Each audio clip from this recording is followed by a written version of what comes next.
Assalamualaikum warahmatullahi wabarakatuh. Nama saya Zaki Maesa Pratama dari kelas 10 MIPA 1 dan saya akan menjelaskan tentang biogeokimia. Di muka bumi ini, tentu terdapat suatu siklus yang terjadi secara terus-menerus yang dikenal dengan sebutan daur biogeokimia. Daur ini merupakan perubahan ataupun pertukaran yang terjadi secara terus-menerus antar komponen yang hidup ataupun yang tidak hidup dengan komponen biosfer. Karena daur ulang materi yang terjadi melibatkan komponen hidup dan juga tidak hidup. Apa fungsi terjadinya siklus atau daur biogeokimia? Daur biogeokimia yang ada terjadi bukan karena tidak adanya fungsi dari daur ini, akan tetapi karena adanya terdapat suatu siklus materi yang dapat mengembalikan seluruh komponen kimia yang telah digunakan oleh komponen biotik ataupun abiotik yang ada di muka bumi ini. Dengan demikian, kelangsungan kehidupan di muka bumi akan terus berlanjut, karena materi yang ada dalam sebuah ekosistem tidak akan hilang pada setiap tingkatan trofik.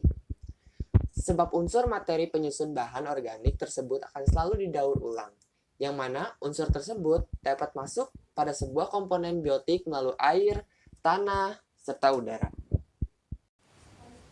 Berikut adalah macam-macam daur biogeokimia. 1. Daur air atau siklus hidrologi. Daur air atau yang sering kali disebut dengan siklus hidrologi adalah suatu hal yang berperan penting dalam kelangsungan daur air secara alami.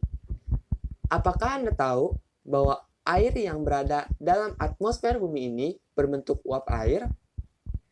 Asal uap air tersebut adalah dari air yang berada di darat maupun laut yang mengalami penguapan atau evaporasi yang diakibatkan oleh karena adanya panas dari cahaya matahari. Selain itu, juga berasal dari penguapan pada tumbuhan atau transpirasi. Karena luas laut yang mencapai 3/4 permukaan bumi, maka dapat diketahui bahwa sebagian besar uap air yang ada di atmosfer ini berasal dari laut. Uap air tersebut mengalami kondensasi, membentuk awan yang turun ke bumi sebagai hujan. Dalam proses turunnya hujan, beberapa di antaranya langsung jatuh yang selanjutnya diserap oleh tanaman sebelum ke tanah. Atau ada juga yang langsung mengalami evaporasi sebagai kembali ke atas, sehingga kembali ke atas. Ketika air hujan mencapai tanah, maka siklus hidrologi ini akan terus terjadi secara berkelanjutan dengan berbagai cara yang berbeda, yaitu A. Transpirasi atau evaporasi. Semua air yang berada di darat, laut, sungai, bahkan yang ada pada tanaman akan mengalami penguapan menjadi sebuah awan. Apabila telah mencapai titik jenuh, awan atau uap air tersebut akan berubah menjadi butiran air yang akan turun sebagai hujan. B. Perlokasi atau infiltrasi. Melalui pori-pori tanah atau celah batuan, air akan mengalir menuju muka air tanah. Air tersebut dapat mengalami pergerakan sebab adanya sifat kapilaritas pada air, yaitu air bisa mengalami gerak vertikal maupun horizontal pada permukaan bawah tanah sampai air tersebut dapat masuk kembali dalam sistem air yang berada di permukaan tanah. C. Air permukaan. Air yang berada di atas permukaan tanah akan terus bergerak mengikuti aliran air permukaan. Apabila semakin landai atau pori-pori tanah semakin sedikit, maka aliran air pada permukaan tanah akan semakin cepat. 2. Siklus atau daur karbon.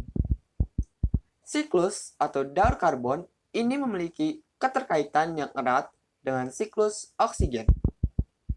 Selain itu juga berkaitan sangat erat dengan terjadinya fotosintesis pada tanaman maupun organisme autotrof, serta karena adanya respirasi pada organisme heterotrof.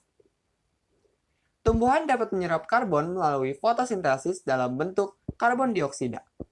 Kemudian oleh organisme heterotrof, CO2 ini akan dilepas ke lingkungan sebagai hasil samping dari proses respirasi.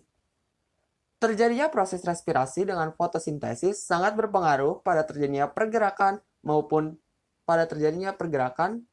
perubahan karbon.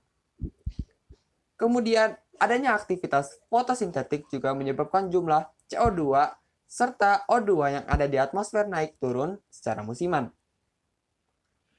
Adanya proses respirasi sangat bermanfaat bagi kehidupan di muka bumi karena dalam skala global dapat menyeimbangkan jumlah O2 dan juga CO2. Jumlah gas CO2 yang ada di atmosfer dapat meningkat karena adanya aktivitas alam serta manusia seperti kebakaran hutan, illegal logging, serta kegiatan industri yang menggunakan bahan bakar fosil. Sebab apabila di dalam tanah, karbon tersebut dapat ditemukan sebagai batu bara atau fosil tumbuhan ataupun minyak bumi ataupun fosil hewan. 3. Siklus atau daur nitrogen. Terdapat sekitar 78% nitrogen bebas dalam udara. Nitrogen tersebut dibutuhkan oleh beberapa organisme dalam bentuk senyawa. Untuk organisme tingkat tinggi, mereka tidak dapat memfiksasi atau mengikat nitrogen bebas dengan mudah, karena mikroorganisme yang ada memiliki peran untuk melakukan fiksasi nitrogen pada organisme tingkat tinggi seperti tumbuhan. Skema daur nitrogen dapat terjadi melalui urutan sebagai berikut. Saat terbentuk petir, maka akan terjadi proses penyerapan nitrogen untuk diubah menjadi nitrat. Kemudian nitrat tersebut akan terbawa hujan sehingga dapat mengalami perpindahan dari udara ke darat sehingga bentuk nitrat dari nitrogen itu dapat bermanfaat.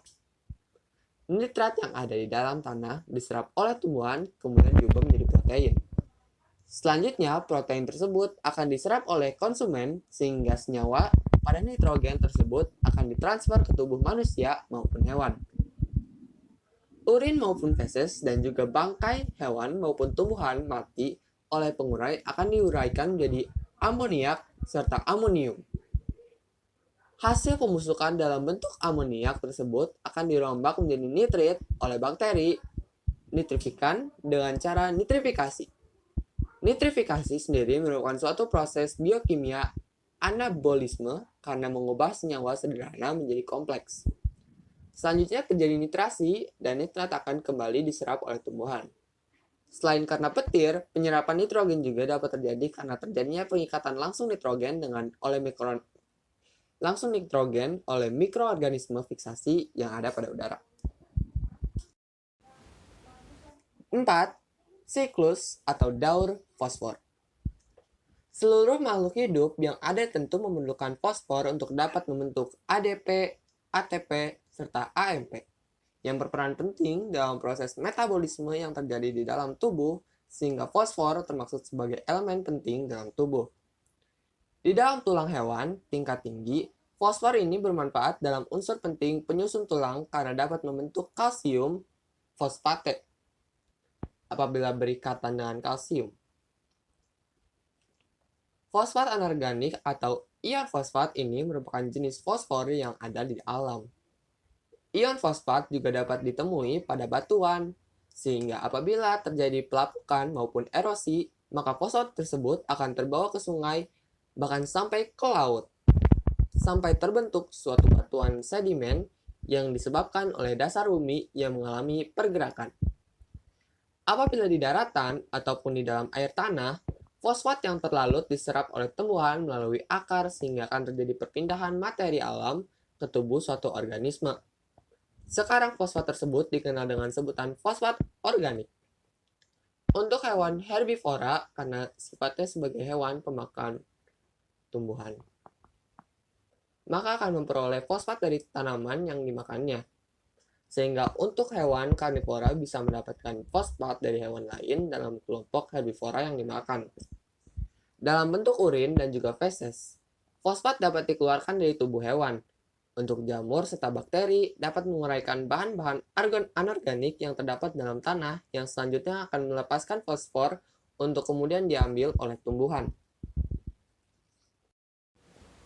Dan yang terakhir adalah siklus atau daur belerang atau sulfur. Sulfur dapat dijumpai di udara sebab adanya aktivitas gunung berapi dan juga penggunaan bahan bakar fosil. Sulfur ini dapat berpindah dari udara ke organisme melalui rantai makanan. Bakteri dapat menguraikan sulfur menjadi sulfida, hidrogen sulfida, maupun sulfur dioksida. Terima kasih. Wassalamualaikum warahmatullahi wabarakatuh.